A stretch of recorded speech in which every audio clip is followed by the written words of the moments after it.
Many people believe that the best way to cut carbon emissions from transportation is to use electricity. But there are disadvantages to driving just electric cars, such expensive batteries, inadequate range and infrastructure for charging, and the environmental effects of rare metal extraction and disposal. Because of this, several automakers, Porsche for example, are investing in alternative fuels that can run traditional engines more efficiently and with less pollutants. The German carmaker has made significant financial investments in the advancement of e-fuel technology, which promises to outperform electric cars in terms of performance and driving enjoyment while lowering mobility's carbon footprint by up to 90%. We'll look at how Porsche is spearheading the development and promotion of e-fuel as a practical and sustainable transportation solution in this video. Porsche has a rich history of invention and racing, particularly with its renowned 911. The business has always sought to lessen the negative effects of its vehicles on the environment while simultaneously increasing the performance and efficiency of its engines. Porsche has been considering e-fuels, or synthetic fuels, for this reason for a number of years. Instead of using fossil fuels, synthetic fuels are produced using carbon dioxide, water, and renewable power. For drivers who want the feel and sound of a combustion engine without contributing to global warming, Porsche thinks synthetic fuels are an excellent choice. Porsche owners who now drive gas-powered cars and may not wish to convert to electric vehicles can also benefit from synthetic fuels. Porsche intends to provide synthetic fuels to its experience centers, where customers may test drive and learn more about Porsche vehicles as a sustainable substitute for gasoline. Michael Steiner, a member of the Porsche executive board, claims that, in the future, the company may even ship every new vehicle with a synthetic fuel tank. According to Steiner, our e-fuel effort is primarily focused on the famous 911 line.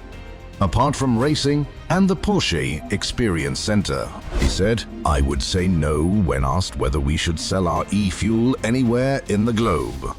Regarding fuel use, however, our goal is to ensure that all gasoline used by vehicles such as 911s is supplied as e-fuel, although not everywhere. Porsche is of the opinion that e-fuel technology may serve as a bridge to enhance electric cars and facilitate the transition to a future of transportation that is carbon neutral. Additionally, it expects that e-fuel would encourage other manufacturers and consumers to accept synthetic fuels as a workable way to cut transportation-related greenhouse gas emissions. Porsche has invested $75 million in highly innovative fuels, a Chilean business that is among the world's top makers of synthetic fuels. In order to realize this objective, it creates synthetic fuels from carbon dioxide and water using wind energy in a nearly carbon-neutral manner. By 2022, HIF hopes to generate 130,000 liters of synthetic fuel, and by 2024, 55 million liters. Porsche will share part of this gasoline with other manufacturers and consumers who are interested in synthetic fuels in addition to using it for its own vehicles. Porsche is reducing its carbon emissions and providing sustainable transportation options. And part of that approach includes investing in synthetic fuels. Additionally, Porsche is investing hundreds of millions of dollars in the development of electric cars like the Macan and Taycan.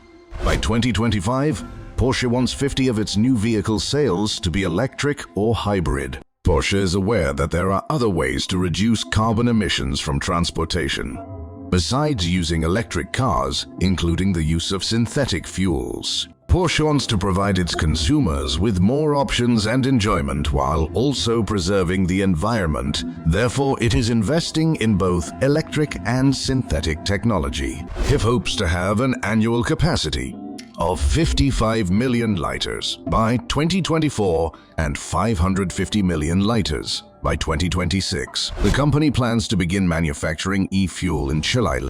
With its $75 million investment, Porsche guarantees a supply of e-fuel for its own usage in addition to gaining a 12.5% interest in HIF. Porsche intends to employ e-fuel mostly for its racing endeavors and the Porsche Experience Center, which allows patrons to take a test drive of the company's vehicles. However, it also intends to provide e-fuel as a choice for its customers who choose to lessen their carbon footprint while still enjoying the sound and performance of a liquid-fueled vehicle. Worldwide, there is variation in the uptake of electric cars among various geographical areas.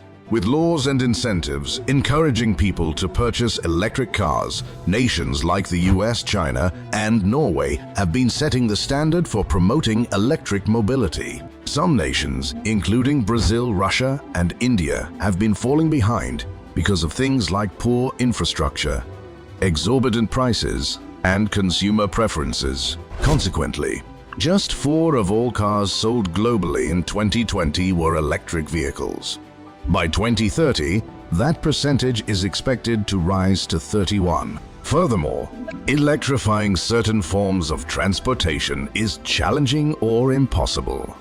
For instance, shipping and air travel need a lot of energy and electricity that is difficult to provide from batteries or other electric sources. A significant portion of the world's emissions are also attributable to these forms of transportation.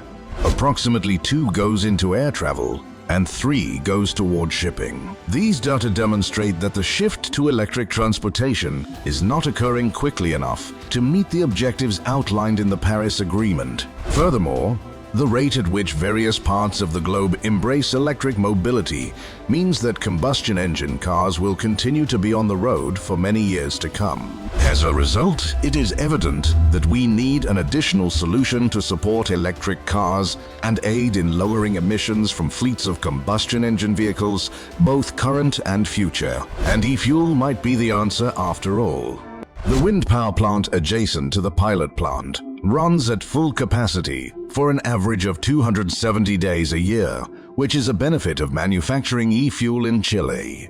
This indicates that without the need for additional energy sources or storage devices, the wind turbines can provide enough electricity to power the electrolyzers and the reactor for the majority of the year. This is not the situation in other nations, like Germany, where the wind power plant could only run at full capacity for around 80 days a year because of the geographic and climatic characteristics of the nation. Consequently, the 74 utilization ratio of the Chilean wind power plant during full load hours is 3.5 times greater than what could be accomplished in Germany, where the utilization ratio of all onshore wind turbines is 22. Not everything depends on Chile's cheap energy costs for producing e-fuels. Taxes and fees will also affect the product's pricing, and thus its profitability, because of government policies like energy taxes and carbon pricing, which aim to discourage the use of fossil fuels and promote the use of cleaner alternatives. E-fuels will become more affordable sooner than fossil fuels. These steps may not be sufficient, however, to entice manufacturers and consumers to switch to e-fuels. Incentives or exemptions from certain fees may also be necessary for e-fuels, particularly those that are associated with CO2 emissions. This is due to the fact that e-fuels employ carbon dioxide that would otherwise be stored underground or released into the environment as a raw material for fuel generation, making them almost CO2 neutral. They shouldn't be charged the same as fossil fuels, as the latter release more carbon dioxide into the atmosphere than they do. For instance, the price of gasoline is increased by around 0.9 euros per liter in Germany due to a carbon tax. It is anticipated that by 2026, this tax will have increased progressively to 0.18 euros per liter. E-fuels would find it difficult to compete with gasoline on pricing if they were also subject to this levy. But if e-fuels were free from this tax, their cost advantage over gasoline would be substantial. Porsche thinks e-fuels may serve as a technological bridge to electric cars, assisting in the transition to a future of carbon-neutral travel. Additionally, it expects that e-fuels would encourage other automakers and consumers to accept synthetic fuels as a workable way to cut transportation-related greenhouse gas emissions. What are your thoughts on this? Tell us in the space provided for comments.